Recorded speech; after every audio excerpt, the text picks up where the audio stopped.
Hey everybody, it's Matt from the house, and in this video we're going to show you how to get your board ready for the season after you've prepped it for summer storage. Let's check this out.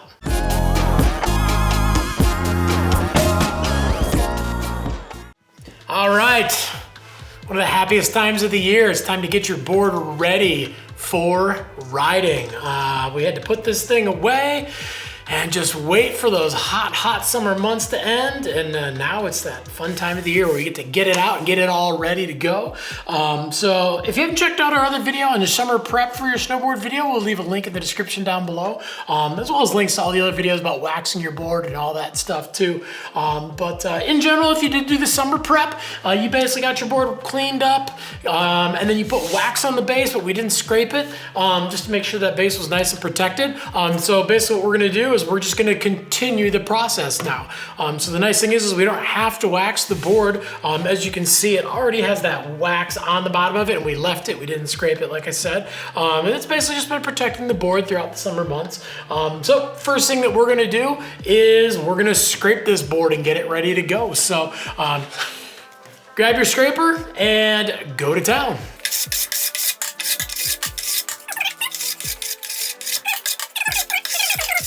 While you're scraping it too, I know I said it in some of the other videos, but just in case you haven't seen it, little tip I like to say is always have your garbage can right here. Basically right where you're gonna be scraping it to. That way as you're scraping all the wax off the bottom of your board, you're scraping it right to the garbage can.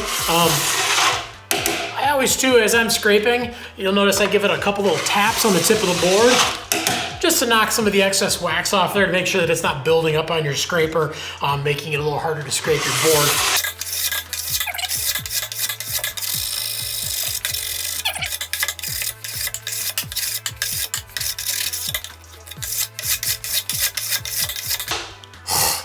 I hate scraping boards. All right, once you've got your board scraped, a good thing to do too, if you got a little light off to the side, kind of use that, just kind of look down and you'll be able to see if there's any spots that you missed. And like that one right there. Basically make sure you get all that excess wax scraped off of the board. Next thing I like to do too, and it's not something that you have to do, but if you have you know, a soft bristle brush, especially if it's a wire brush with those soft bristles, and you kind of see that this is something that's not, the stiff bristles basically, they'll scratch up your base, but these soft wire bristles, these will actually help buff out your base. So give your board a quick buff. I like to do just like circular motions. And once it's looking nice and smooth, then I like to give it a couple drags from tip to tail just to make it look nice.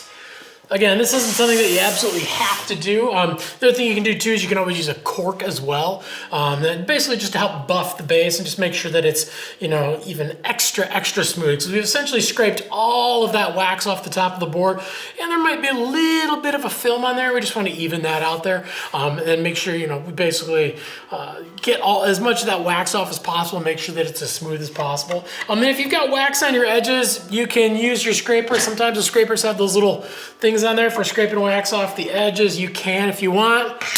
It's gonna come off that first day you ride anyway, so not something you absolutely have to do, but not a bad thing to do, just to make sure that you run it right along the side there, and oops, make sure you get all that, you know, extra little bit of wax off of there if you want to. But yeah, once your board is completely scraped and buffed, it's ready to ride. So basically all we gotta do is put the bindings on.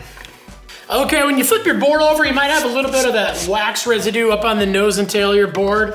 Sometimes just the static, it kind of flips around the bottom of your board and sticks to the top of your board. But yeah, just take a little bit of base cleaner and just give the top of your board a quick hit. It'll melt that wax basically and pull it right off the board, just to kind of clean it up a little bit. You don't want to have a bunch of extra waxy residue on the top of your board. And it makes your board just look really nice for day one. But boom, once you got that all set, we can go ahead and set that aside. And now again, we're gonna get those bindings mounted. So depending on how you took your bindings off your board, like I had said in the summer waxing video, I basically just unscrew all the screws, pull the binding off, and then snap the footbed into place. So the nice thing is if you pull that footbed out, now my binding is set at the exact angle and everything. All I gotta do is put the screws back in. If you didn't have that luxury, you put them in a plastic bag, whatever you did. Basically just grab those things out, go ahead and get them set in your bindings. And then we just got to figure out what your stance was. Some people like to mark it on their board. Some people just know it. Me, I know my stance is it's about 23.5 inches. I do 15 in the front. I do +6 on the back. So you can use a tape measure. We'll obviously leave a link to the video about how to mount your bindings too if you got any questions about that, getting them remounted. But the other thing that you can do too is you can actually look at your board and there's gonna be some scratches on the top of your board from your bindings. It happens to every single board. I don't even know the last time I saw a snowboard that didn't get scratches from your bindings. This is something that happens. But the cool thing is you can look at the scratches. You can kind of see that circle around those holes so you know exactly where your binding was. So I actually have mine not just mounted in the center, but I actually have the binding actually moved in a little bit on these outer inserts, and I can actually see that from the holes.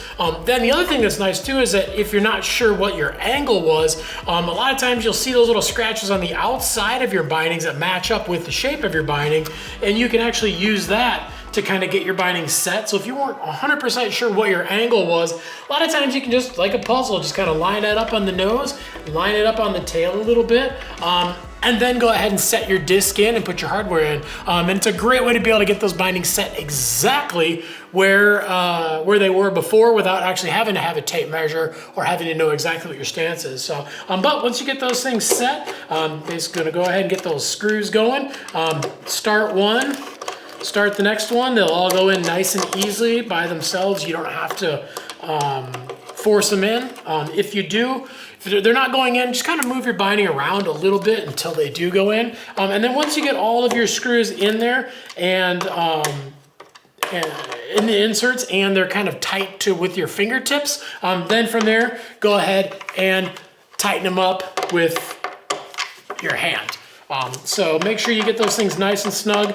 You don't have to crank them within an inch of their life or anything. You just gotta make sure that they're nice and snug. I like to get them all nice and snug with my hand and give them one last kind of little, it's almost like 1/8 of a turn, just to make sure that they're good and snug. And then we slide your footbed back into place, screw it into place. If you don't have a footbed, you don't have to worry about it. And your binding's ready to go. And then we're gonna do the exact same thing with the other binding. So I'm gonna see where it was. Go ahead and get that set. And pop your binding on.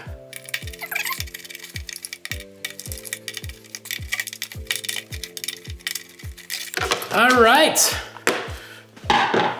Both bindings are mounted and ready to go. Good thing too is if you don't mess with anything on your straps, they're already adjusted to fit your boots. So your board is basically right back to where it was the day you got off the snow. Minus the wax, because this thing is all waxed up and ready to go. If you did get new boots, just make sure that you adjust your bindings, whether you need to center them up, you need to get your straps adjusted. If you got any questions on that too, in our Sure Education Snow playlist, we do have a video all about that too. So anything you need to know about getting your board ready to go, we actually have a video for it. But other than that, once you got your board out of storage, this is basically all you need to do. You just gotta scrape the base, buff it, get your bindings back on, and you're ready to hit the snow. But if you do have any questions beyond what we talked about in the binding or beyond any of the other videos and links we've got in the description down below, leave us some comments too. We're on there every single day. We want to answer your questions.